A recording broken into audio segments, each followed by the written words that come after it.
Halo semuanya, perkenalkan nama saya Yahya Adi Putranto dengan NIM 19-4466873, strip TP, strip 12676. Di sini saya akan menjelaskan mengenai review jurnal yang saya pilih, yaitu berjudul The Impact of Processing on the Nutrient Content, Vitamin, and Mineral Composition of African Walnut atau Tetracarpidium conoporum oleh Okkon Wo dan juga Ozodun pada tahun 2014.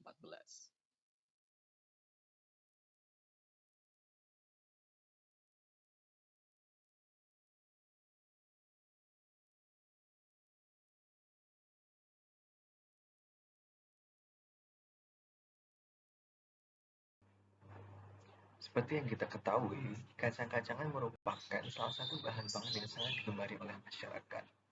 Mengapa? Karena kacang-kacangan merupakan salah satu hasil tanaman legum yang banyak sekali dibudidayakan karena memiliki rasa yang enak dan juga kandungan nutrisi yang sangat baik bagi tubuh kita. Kacang sendiri merupakan sumber protein yang sangat baik apabila kita konsumsi. Selain kandungan protein yang sangat tinggi, kacang juga mengandung karbohidrat, serat, vitamin, mineral, dan lemak yang baik apabila kita konsumsi. Kacang memiliki aktivitas antiinflamasi, mengurangi proliferasi sel, dan menurunkan absorpsi lipoprotein, dan juga dapat menurunkan kadar kolesterol pada plasma darah dan LDL. Kacang-kacangan juga bermanfaat untuk mencegah berbagai macam kanker, seperti kanker usus besar, kanker payudara, dan juga kanker prostat. Kacang sendiri juga mengandung sejumlah squalen dan juga tocopherol. Squalen memiliki efek yang menguntungkan bagi kesehatan kita, sedangkan tocopherol merupakan antioksidan yang kuat, di mana apabila antioksidan kuat tersebut berada di dalam dosis yang tinggi dan kita konsumsi, dapat mengurangi risiko penyakit jantung koroner. Pada topik jurnal kali ini akan dibahas mengenai salah satu jenis kacang-kacangan, yaitu kacang kenari atau walnut. Untuk jurnal ini dipakai African walnut atau kenari Afrika atau Tetracarpidium conoporum. African walnut merupakan salah satu jenis kacang kenari yang banyak ditemukan di bagian timur dan selatan negara Nigeria. Bagi masyarakat lokal, kacang jenis ini sering dikonsumsi sebagai makanan ringan atau snack untuk sehari-harinya.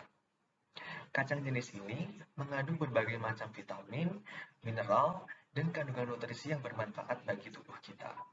Adapun karakteristik dari kacang kenari jenis ini antara lain, yang pertama merupakan bagian dari walnut Euphorbiaceae family. Tanaman African walnut sendiri memiliki batang yang panjang berbentuk luas. Buahnya berdiameter kurang lebih 3 inci dengan 4 biji bulat yang berwarna coklat pada tiap buahnya. Biji walnut memiliki panjang sekitar 2,5 cm, memiliki khasiat antibakteri, dapat digunakan sebagai tepung komposit. Ukuran kacang yang dihasilkan bergantung dengan iklim dan juga perawatan pada tanaman walnutnya.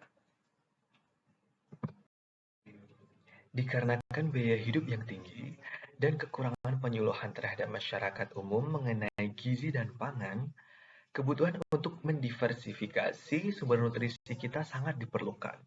Salah satunya adalah dengan mengkonsumsi kacang-kacangan seperti kacang kenari. Penelitian ini bertujuan untuk mengetahui nutrisi pada kacang kenari dan bagaimana perubahan saat terjadi pengolahan. Perubahannya ini meliputi perubahan terhadap proximate composition, vitamin, dan juga mineral. Selain itu, juga membantu kita dalam mengambil keputusan yang sehat mengenai makanan yang kita konsumsi.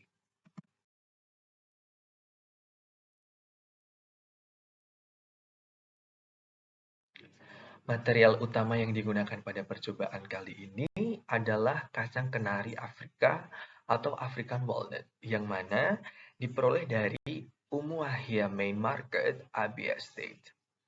Sebelum dilakukan pengujian, kenari mentah atau raw walnut dipecah-pecah terlebih dahulu, kemudian dicuci bersih dan dilanjutkan ke proses pengeringan, yang setelah dikeringkan akan digiling untuk mendapatkan hasil yang diinginkan.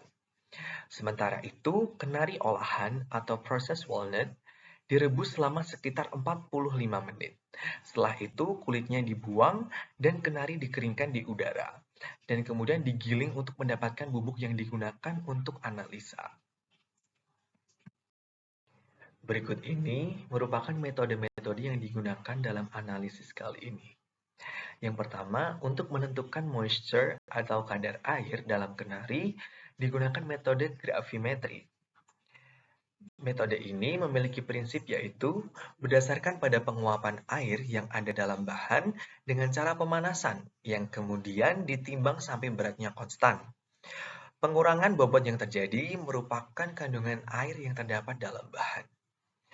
Untuk menentukan kadar abu total dalam kenari, digunakan incineration method. Metode ini merupakan metode penentuan kadar abu total di mana dilakukan dengan cara pembakaran bahan hingga diperoleh abu hasil pembakaran tersebut. Abu hasil pembakaran tersebut kemudian akan ditimbang hingga beratnya konstan. Metode untuk menentukan kadar protein dalam kenari digunakan adalah metode Kjeldahl. Metode Kjeldahl dapat didefinisikan sebagai penetapan kadar protein total dengan menghitung unsur nitrogen dalam sampel. Metode Kjeldahl melalui 3 tahap, yaitu destruksi, yang mana sampel dipanaskan dalam asam sulfat pekat sehingga terjadi destruksi menjadi unsur-unsurnya, yang kemudian dilanjutkan menuju proses destilasi, di mana amonium sulfat dipecah menjadi amonia dengan penambahan NaOH sampai alkalis dan dipanaskan.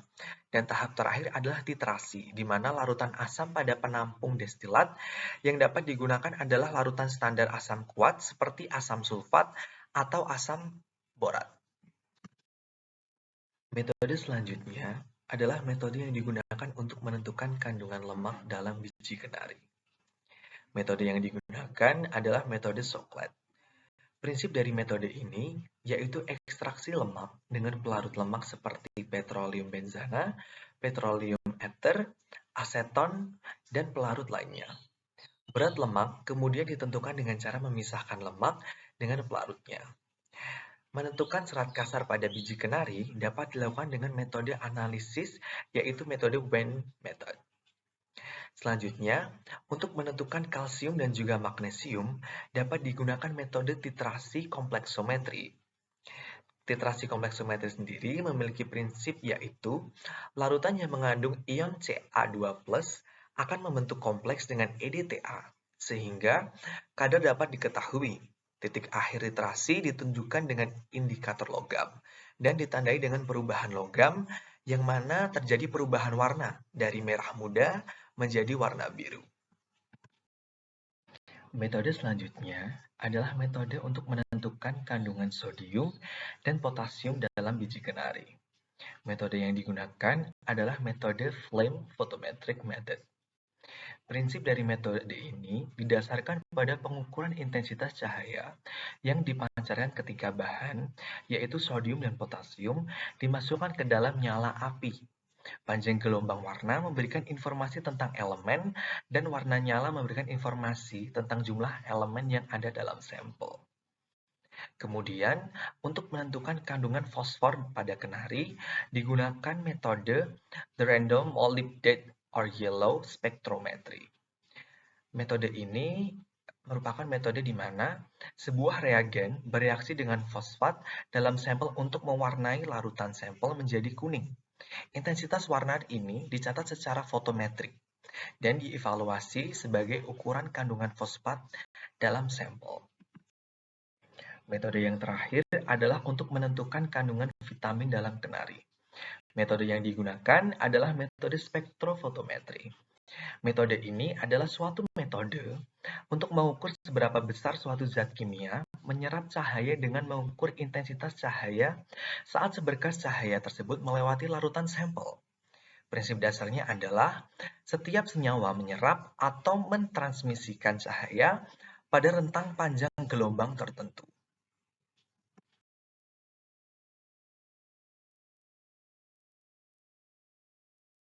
Berikut ini merupakan hasil yang diperoleh dari percobaan.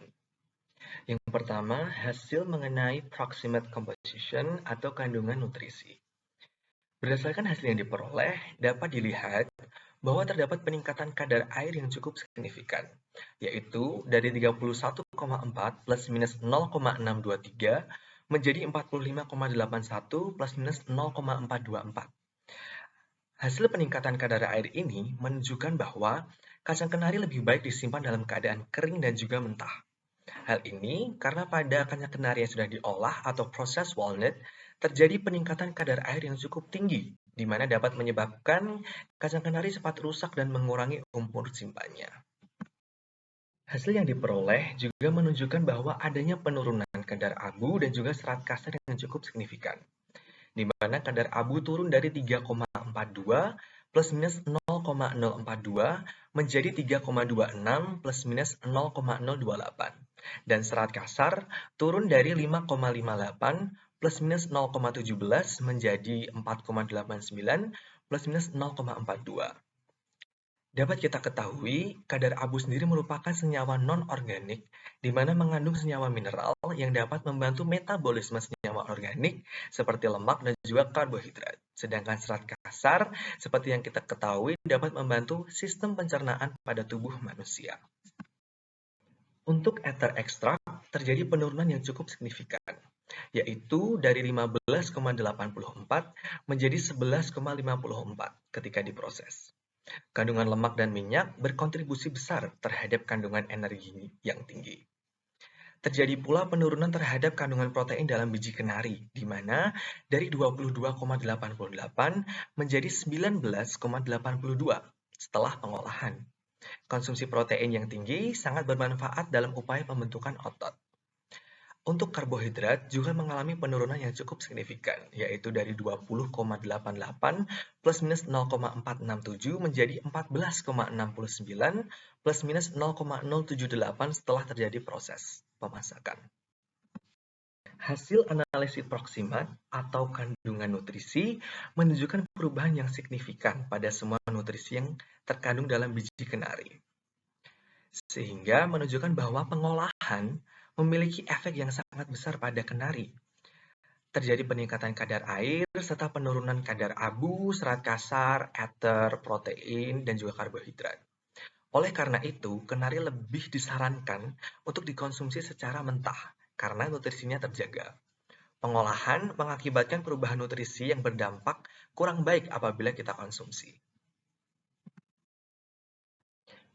Berdasarkan hasil yang kedua, yaitu mengenai mineral yang terkandung di dalam biji kenari, diperoleh bahwa terjadi penurunan kandungan mineral yang cukup signifikan, seperti kalsium dari 45,31 plus minus 0,042 menjadi 42,66 plus minus 0,247, magnesium dari 61,92 plus minus 0,028 menjadi 58,48 plus minus 0,311, natrium dari 9,5 plus minus 0,028 menjadi 8,67 plus minus 0,042, kalium dari 25,65 plus minus 0,219 menjadi 24,82 plus minus 0,021, fosfor dari 19,25 menjadi 17,2, dan besi dari 1,3 plus minus 0,07 menjadi 1,14 plus minus 0,014. Dari hasil yang diperoleh, sudah jelas diketahui bahwa terjadi penurunan kandungan mineral pada biji kenari selama proses pengolahan, sehingga sangat disarankan bahwa kenari diambil dan juga dikonsumsi dalam bentuk mentah. Seperti yang kita ketahui, kalsium memiliki fungsi yang sangat banyak bagi tubuh kita. Mineral satu ini berkontribusi dalam metabolisme tubuh yang berhubungan dengan fungsi syaraf, otot, gigi, tulang, dan darah. Kekurangan kalsium dapat menyebabkan beberapa penyakit yang serius seperti rakitis dan osteoporosis. Magnesium penting untuk berfungsinya otot dan jaringan syaraf. Fosfor seperti halnya kalsium, di mana penting dalam pembentukan tulang, metabolisme, dan dalam penyerapan energi dalam tubuh. Sodium dan kalium penting untuk transmisi syaraf dan osmolaritas sementara. Zat besi merupakan komponen penting dalam pengangkutan oksigen dalam tubuh kita. Berikut ini merupakan hasil percobaan di mana yang berhubungan mengenai vitamin yang terkandung dalam biji kenari. Berdasarkan hasil yang diperoleh, dapat dilihat bahwa terjadi penurunan yang signifikan pada kandungan vitamin dalam biji kenari saat diproses. Vitamin sendiri memiliki beragam fungsi biokimia. Seperti vitamin D, memiliki fungsi seperti hormon, di mana sebagai pengatur metabolisme mineral atau pengatur pertumbuhan sel dan juga jaringan. Ada juga seperti vitamin E dan juga vitamin C yang berfungsi sebagai antioksidan. Vitamin B1 merupakan koenzim dalam reaksi dekarboksilasi karbohidrat. Vitamin B2 dan B3 memiliki fungsi yang sama dengan B kompleks, di mana merupakan perkusor dari koenzim. Vitamin C sangat penting dalam menjaga jaringan ikat dan sintesis kolagen dan juga dapat mencegah penyakit kudis. Vitamin A sangat penting untuk pertumbuhan, penglihatan dalam cahaya redup, dan pemeliharaan jaringan mukosa lunak. Dari hasil yang sudah diperoleh, dapat kita simpulkan bahwa tak hanya kandungan nutrisi dan juga mineral, vitamin juga mengalami penurunan ketika dilakukan proses pengolahan. Oleh karena itu, disarankan agar kenari atau walnut dikonsumsi sebaiknya dalam bentuk mentah untuk menjaga kandungan nutrisi, mineral, dan juga vitamin yang ada di dalamnya. Jadi, berdasarkan hasil percobaan yang telah diperoleh, dapat disimpulkan bahwa kacang-kacangan, termasuk walnut sendiri, memiliki jumlah vitamin, mineral, dan juga nutrisi yang cukup banyak. Selain itu, walnut juga banyak mengandung karbohidrat, protein, dan lemak yang berfungsi sebagai sumber energi bagi tubuh kita.